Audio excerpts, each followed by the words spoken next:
So, Dr. Jeffrey Lane, can you tell us a little bit about yourself, what you do, and profession? Well, I'm a professor of mathematics. Mathematics. Professor of mathematics at the University of Kansas. Doctor of Math.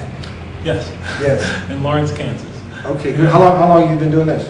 Well, I've been a professor since I was 28, so that would be, 27. So that would be 26 years. 26 years. We brought you on the show because we're interested. We want to know your story. Why you chose this beautiful way of life of Islam. But before that, you tell us a little about your history. You were born in America, in the States? Yes. Yeah. 1954. 1954. Yes. All right, long time. Yes. Yeah. So what way of life? Not that long. Yeah, I'm not ready for the grave necessarily. No, you look quite young. Yeah. Okay. Actually, the first time I saw you, this was maybe like 5 years ago. Yeah, you don't look like you aged a day since. Oh, that's good. Well, let's hope it keeps on. So tell us, the viewers, because you see, nowadays, Islam, there's a stigma attached to it.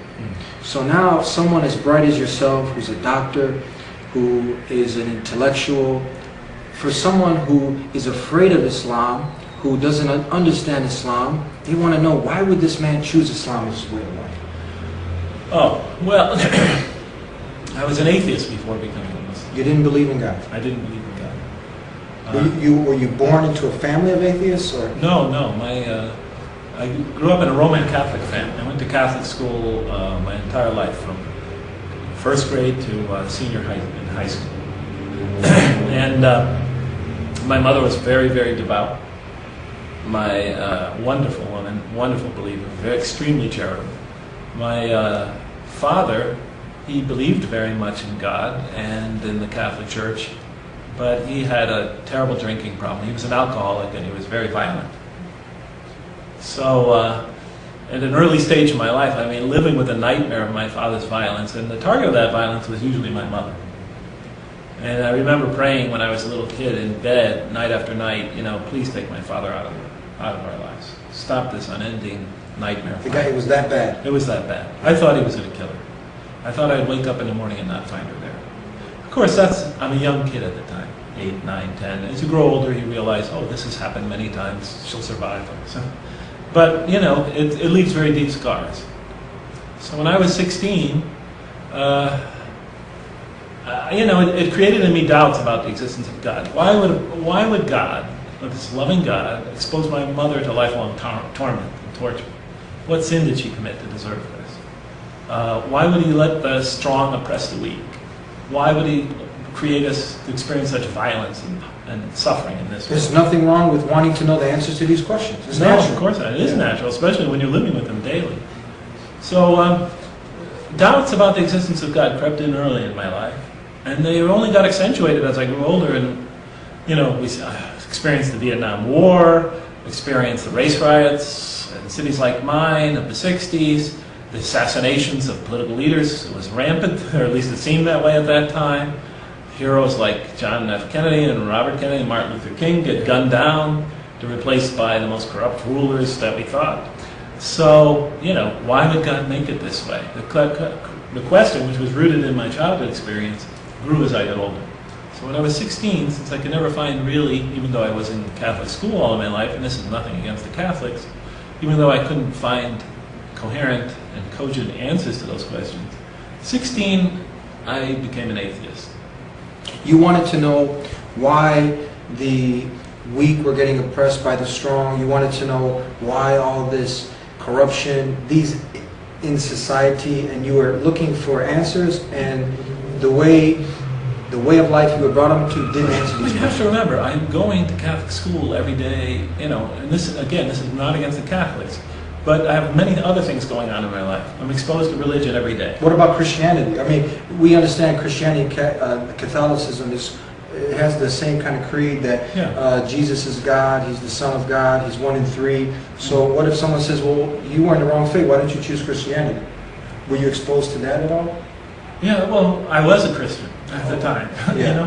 I was a Christian as I'm a Catholic. What's the main difference? Tell us, for the viewers that might not know. What's the difference when you say Catholic and Christian? It's just a branch of, it's a sect of Christianity. It's a sect, so you were a Christian? Yes. It's just a sect of Christianity? Yeah, it's the largest sect. It's the largest, okay, Yeah, just in so the world. All right. So, I'm exposed to religion every day. It's part of my life because I go to school every day, and on weekends I go to church. So I have that going on. Meanwhile, I have these big questions looming in my life. Why would God create us here to suffer if He's supposed to be an all-loving God, as I was taught? So I have these contradictions in my life. My mother, the most saintly woman I've ever known, is suffering this violence and abuse of my father. And sometimes us children also experienced it. And why would God do that? Why would He let innocent people suffer at the hands of more violent criminal people? Why wouldn't a perfect God create a more perfect world? Where does evil come from? If everything comes from God, then evil comes from God. And so forth and so on. So, these questions grew, and as they grew and became bigger in my life, and they were big to begin with, I moved away from the church. Okay, moved away from belief in God. I just couldn't reconcile it. This was at quite a young age, 16. 16. So now there is a gap in between 16 and when you came to Islam. What age was that? 28. 28. In between them, real short, what were you doing? What kind of life were you living? Well, I just went out and lived my life. Yeah. So I tried to live a good life. I thought that, I didn't think that religions were totally invalid in the sense that the values that they preach were bad. I thought the values that religions preach were good. I was a humanist. I believed that, a life becomes worth living, becomes more enjoyable, becomes more serene and peaceful the more you reach out to other people and help them. So, that part I took from religion. It was just the theology, the existence in a supreme being that made this world so chaotic. That part I could never accept. Now, we as Muslims, ones who surrender and to submit to the will of the Creator of the heavens and the earth, we know at the end of the day that there's a light at the end of that tunnel. Through all the struggle and the hardship, there is hope at the end of the day.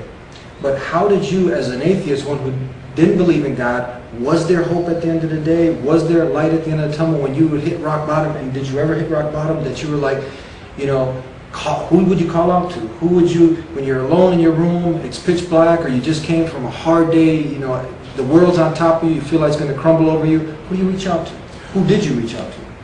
Well, I think I pretty much relied on myself. Yeah. Was that hard? Was that really, or you just got used to dealing with it, or?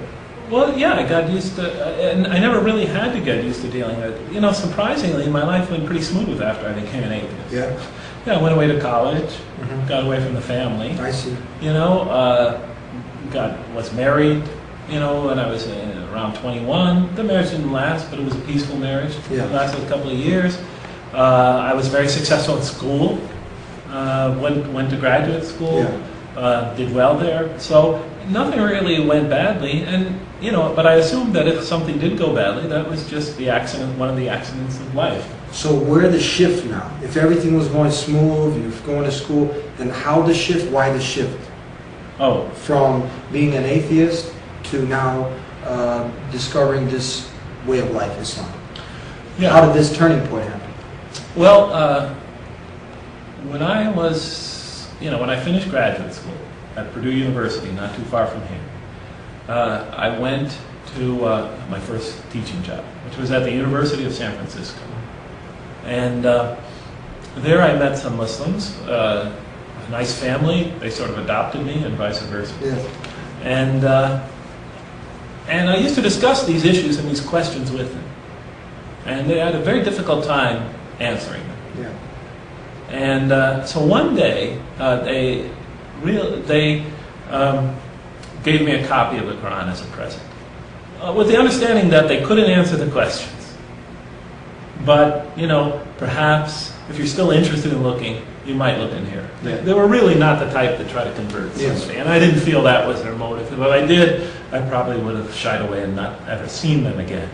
But it was like a peace gesture, It was their sincerity in just trying to give a gift. Right. We can't deal with these questions. We have no idea how to answer them. Yeah. But this is our scripture. If you'd like to look in there to learn more about Islam, feel